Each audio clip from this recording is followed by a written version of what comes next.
Time now for a look at what's new in theaters this weekend, and our film critic Lauren Veneziani is joining us this morning live. Good morning. How have you been?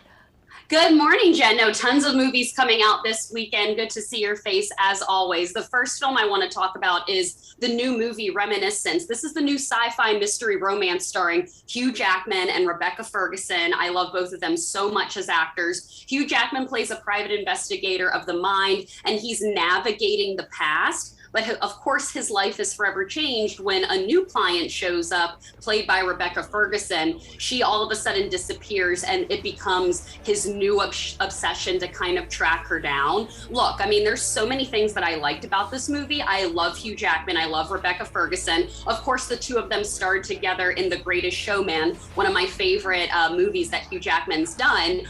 Hugh Jackman and Rebecca on screen together, they are easily the best parts of the film. I just wish that their reunion since The Greatest Showman would just happen to be a better paced story. I thought the visuals were stunning, and I definitely think it's thought-provoking. But when you are making a movie like this, that reminds me so much of Inception, the Leonardo DiCaprio film that came out in 2010, which is one of the best films of all time.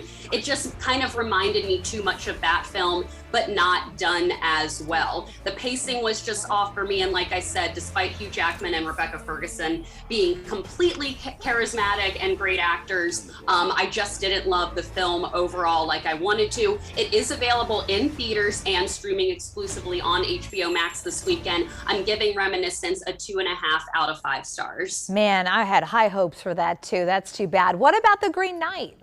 Yeah, I mean, let me know what you think when you see it. But I mean, like, again, 2.5 out of 5. I liked a lot of it, but like disappointed in some of it too. So The Green Knight, this film is actually from A24 Studios, starring Dev Patel and Alicia Vikander. It's currently in theaters, or you can rent it for $19.99 at home, which is what I did last night. This is director David Lowery's fantasy retelling of the medieval tale of Sir Gawain and Green Knight. I actually wasn't familiar with this tale prior to the film as much, but Sir Gawain is the nephew of King Arthur, and he accepts this challenge from the mysterious Green Knight. Now, this is not your typical King Arthur medieval action film like we've seen so many times before. If you go into this movie thinking you're going to be going into this high-packed action film, you're probably not going to enjoy it. This is more of a thought-provoking fantasy retelling of the story. Dev Patel is fantastic as Sir Gawain, and of course, I love Alicia Vikander from, you know, everything else that she's done.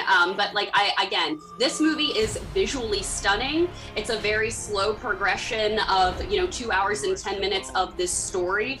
And if you go into it thinking that it's just, going to be a fantasy retelling and just let the director David Lowery take it over, I think that you might have a good time with it. I'm giving The Green Knight a 4 out of 5 stars. Definitely kind of have to think about the ending. It's one of those endings that you're going to have to think about, Jen. Okay, now Alicia Vikander, she's Lara Croft Tomb Raider, right? Yes, she's Lara Croft Tomb Raider, and been in yes, that's what people know her from, probably mostly. But yes, she's fantastic in the film. Okay, what is Coda?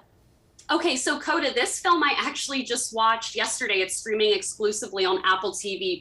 And the reason I wanted to talk about this film is I saw nothing but good things about it. Coda stands for Child of Deaf Adults, and the film centers around this young girl named Ruby, who is the only hearing person in her family. Her mom, her brother, and her dad are all deaf. The family owns a fishing business, so they have to rely on Ruby heavily to communicate with others in order to do their job. Of course, Ruby has a strong passion for music and singing, and now she kind of has to navigate, am I going to stay here and help my family, or should I go and pursue my own dreams?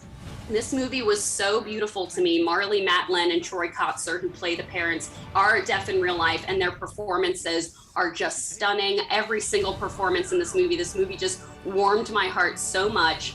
There's one particular scene in this movie, Jen, where Ruby is singing and the father puts his hand up to her throat because deaf people, they can hear the vibrations, and I just lost it. I just completely lost it during that scene. It's such a beautiful movie about family and being, different from your family but still wanting to be there from him, and it's one of the sweetest and most human stories I've seen this year. 4.5 out of 5 stars for Coda, and it is streaming on Apple TV+.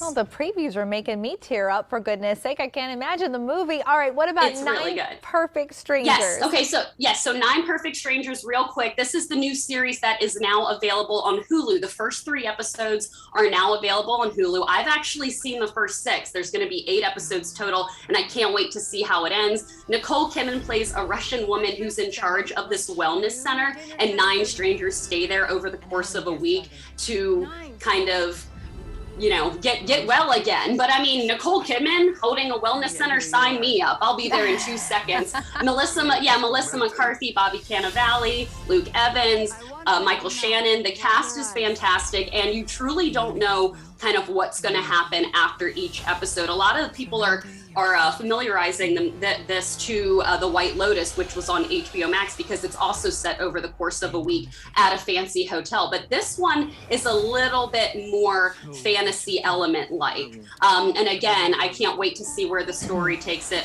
You know, Nicole Kidman and Melissa McCarthy, I'm pretty much going to watch anything they're in for the rest of their lives. So 9 Perfect Strangers, first 3 episodes are on Hulu, with a new episode releasing every single week. Let me know what you think, Jen, if you watch it. I will. Does it move faster than The White Lotus?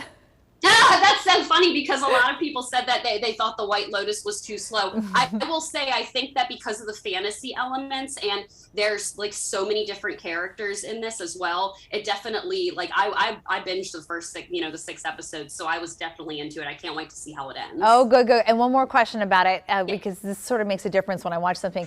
Do you like the people better? Oh, that's interesting. Yes, because The White Lotus was like, nobody was necessarily likable. Right. This one, yeah, you definitely see why all of these people, who are, a lot of them are successful, why they're here. But yeah, I mean, I will say you're going to have that unlikability for a lot of the characters, but there are some characters that are true good humans. So it'll be interesting to see again how the story finishes out. All right, sounds good, Lauren. Great to see you again. Thanks for joining us Jen. this morning. And you can follow Lauren, known as DC Film Girl, on Facebook, Twitter, Instagram, and her YouTube. Also her website, dcfilmgirl.com.